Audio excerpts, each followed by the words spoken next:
नमस्कार दोस्तों, मैं आपका मित्र दीपक तनेजा आप सभी का स्वागत करता हूं आपके सबसे लोकप्रिय चैनल योर कालचक्र में। मित्रों, दिवाली हमारे सर पर है, कुछ ही दिनों की बात है। तो सबसे पहले आप सभी को दीपावली की हार्दिक शुभकामनाएं। मित्रों, आज हम इतने शुभ अवसर पर एक बहुत ही महत्वपूर्ण विषय पे चर्चा कर रहे हैं। आप देख सकते हैं कि हम दोनों बिल्कुल पास बैठे हैं और पास बैठ के आज इस वीडियो की फर्स्ट टाइम रिकॉर्डिंग हो रही है। तो क्या विषय है, किस प्रकार हमारे जीवन पे प्रभाव डालता है, उसके विषय में बात करने के लिए सुशांत जी हमारे साथ हैं। मैं आप सभी के सहयोग से उनका स्वागत करता हूँ। सुशांत जी, आज हम किस विषय में बात कर रहे हैं? सर बहुत बहुत धन्यवाद। आज हम बात करने वाले हैं कि जन्म कुंडली के अंदर केतु ग्रह बता सकता है कि आपके पिछले जन्म में क्या गहरे राज रहे हैं, और आपकी जब मृत्यु हुई तो आखिरी समय पर आप ऐसी कौन सी चीज़ कर रहे थे जो अधूरी रह गई, और वो चीज़ें आज के बर्थ में आपको ट्रिगर करती हैं बाय डिफ़ॉल्ट कि वही काम आप करने के लिए मजबूर हो जाते हैं या उस तरफ खिंचना शुरू हो जाते हैं। तो चलिए आज हम इस विषय में आपसे चर्चा करते हैं। जी, जैसे कि सर हम लोग जानते हैं एस्ट्रोलॉजी के अंदर कि केतु ग्रह का संबंध पिछली चीज़ों से होता है, जो पास्ट की चीज़ें हैं। हमारे बर्थ चार्ट के अंदर केतु ग्रह की प्लेसमेंट ये बता सकती है कि लास्ट बर्थ में क्या एक्टिविटीज़ चल रही थी।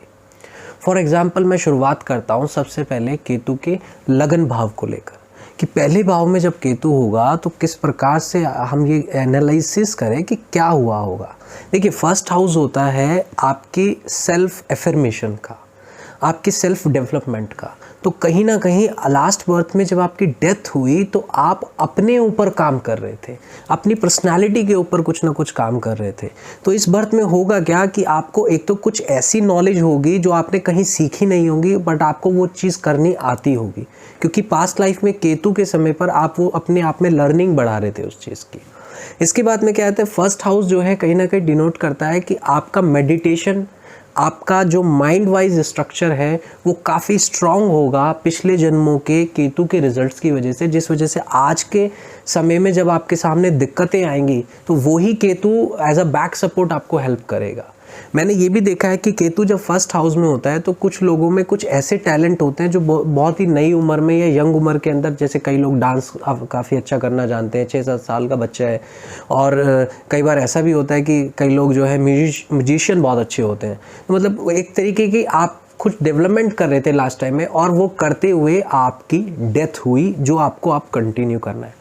दरअसल राहु क्या करता है, राहु जो अपोजिट बैठा होता है वो ये कहने की कोशिश कर रहा है कि ये आपको इस जन्म में पाना है, जिसके आधार पर आपका नेक्स्ट बर्थ का सिनेरियो तैयार होगा कि आपने इधर ये कर्म किए हैं, अब आपको नेक्स्ट ऐसे मिलेगा। फिर ये केतु इस जन्म का अगले जन्म में केतु बन के आता है। तो इसलिए क्या है कि केतु लास्ट एक्टिविटीज़ को दर्शाता है। अब हम सेकंड हाउस की बात करते हैं कि सेकंड हाउस में कैसे देखें।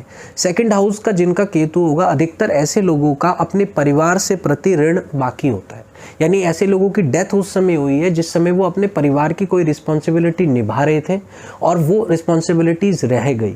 तो कहीं ना कहीं सेकंड हाउस केतु वाले को देखिए होगा क्या कि वो परिवार से डिटैच, बार बार उसकी सिचुएशन ऐसी आएंगी कि उसे डिटैच करेंगी सिचुएशंस, लेकिन उसके मन में हमेशा रहेगा कि मुझे इस चीज़ को पूरा करना है, क्योंकि केतु उसको ट्रिगर कर रहा है पास्ट लाइफ की चीज़ों को।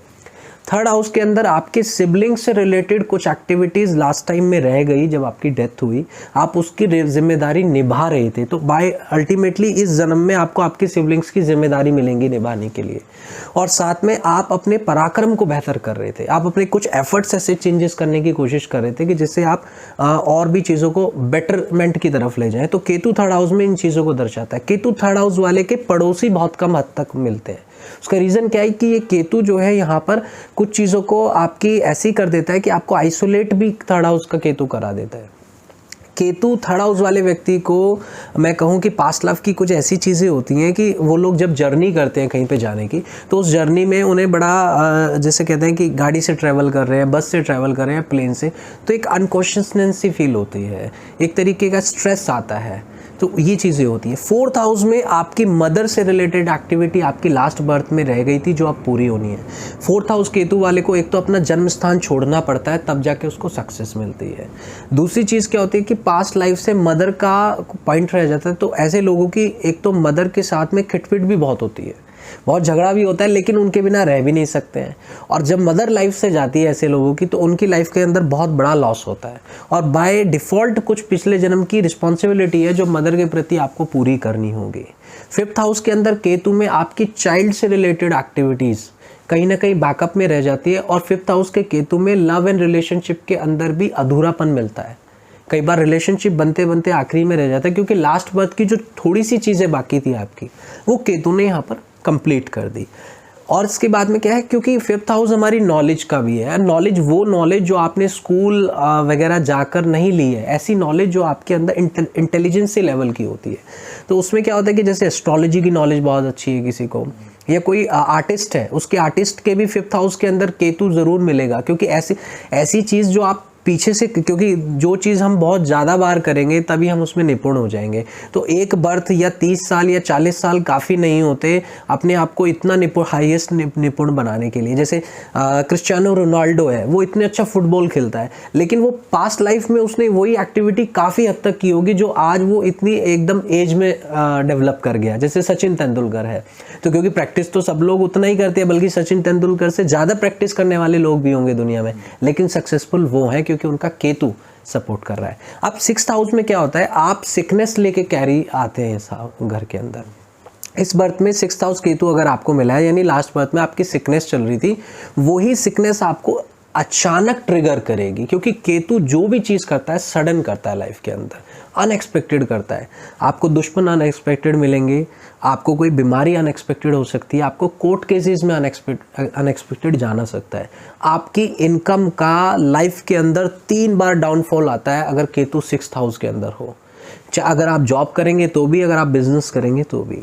7th हाउस में जब केतु होगा तो क्या चीज़ पास्ट की रहेगी, सीधी सी बात है कि अगर ये पुरुष की कुंडली है तो किसी महिला का साथ अधूरा रहता है, और अगर स्त्री की कुंडली है तो किसी पुरुष का साथ अधूरा रहता है। तो पास्ट लाइफ का जो रिलेशनशिप रह गया था जिसको आप निभा रहे थे और आपकी डेथ हुई, वही चीज़ आज आपको यहाँ पर निभानी है। और बाय डिफ़ॉल्ट मैं ये केतु का कहने का अर्थ ये है कि आप इस चीज़ को छोड़ नहीं पाएंगे। जैसे कई लोग कहते हैं कि ठीक है हमारा पास्ट लाइफ की ये चीज़ बाकी है, बट अगर हम इसे ना करें तो क्या फ़र्क पड़ता है। नहीं, केतु आपके अंदर जो होता है वो आपसे वो चीज़ सडनली कराएगा ना, इसीलिए तो केतु सडन है कि प्लानिंग, विदाउट प्लानिंग आपसे वो कर्म करवाता रहेगा और आप कर रहे होंगे उस दिशा में।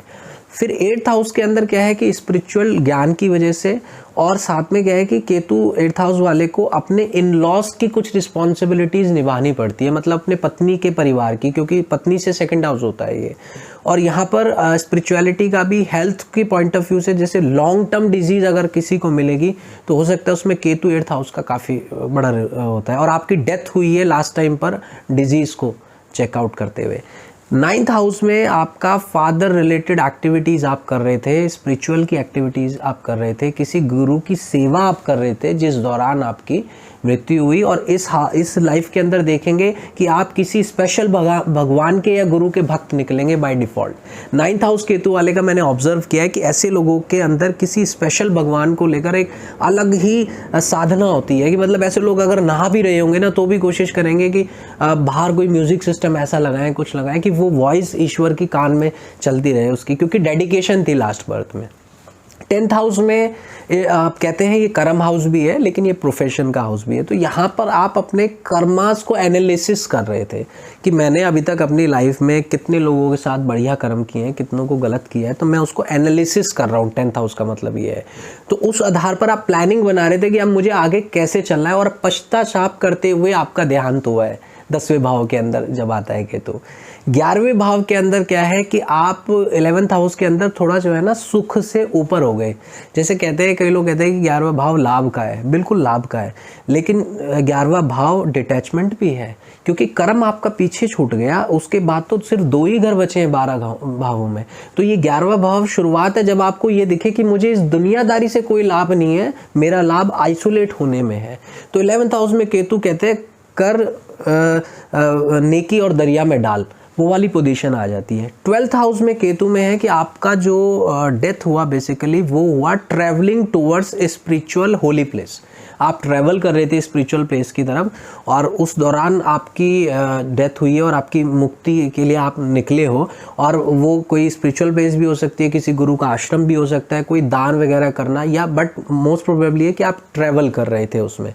और कई बार 12th हाउस केतु में हॉस्पिटलाइजेशन भी होने की संभावनाएं देखी जाती हैं। अब जैसे मैंने यहाँ पर केतु को ये तो बता दिया कि वो पास्ट लाइफ के बारे में बताता है, लेकिन अब पास्ट लाइफ भी ये है कि कितनी पास्ट लाइफ्स, आपने 7000 जन्म भी लिए हो सकते हैं, आपने 500 जन्म भी लिए हो, मतलब 500 बार आपका जन्म हुआ, उसको कौन डिसाइड करेगा? उसको डिसाइड करने के लिए जब हमारे पास बर्थ चार्ट आता है तो उसमें स्पेसिफिक नक्षत्र और कुछ प्लेसमेंट्स ऐसी ग्रहों की है, उनको देख के हम एग्जैक्टली अकाउंट कर सकते हैं कि बिल्कुल लास्ट बर्थ में आपकी क्या एक्टिविटीज़ हो रही थी। उसके लिए पूरे चार्ट का एनालिसिस करना पड़ता है। और मैं ये मानता हूँ कि केतु आपके अंदर वो छिपी हुई चीज़ है जो किसी को दिख नहीं सकती। जैसे रीढ़ की हड्डी शरीर की आप नहीं देख सकता आपका कोई, तो वो बेस है आपका। और केतु को इसलिए कहा जाता है एंसेस्टर्स। एंसेस्टर्स मतलब वो लोग जो आपके पीछे बैकअप में सपोर्ट थे, जिनका डीएनए आप कैरी करते हुए आ रहे हैं।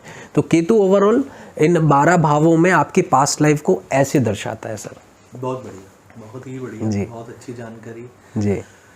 इसमें कुछ भी जोड़ने के लिए आपने नहीं छोड़ा है मुझे। तो इस बहुत शानदार वीडियो के लिए मैं हृदय से धन्यवाद और आभार व्यक्त करूंगा। जी सर। सुशांत जी, अपना मोबाइल नंबर दर्शकों के लिए बता जी। दीजिए, ताकि किसी को आपसे कोई कंसल्टेंसी संबंधित बात करनी है वहाँ जी, मेरा मोबाइल नंबर है 8802072126।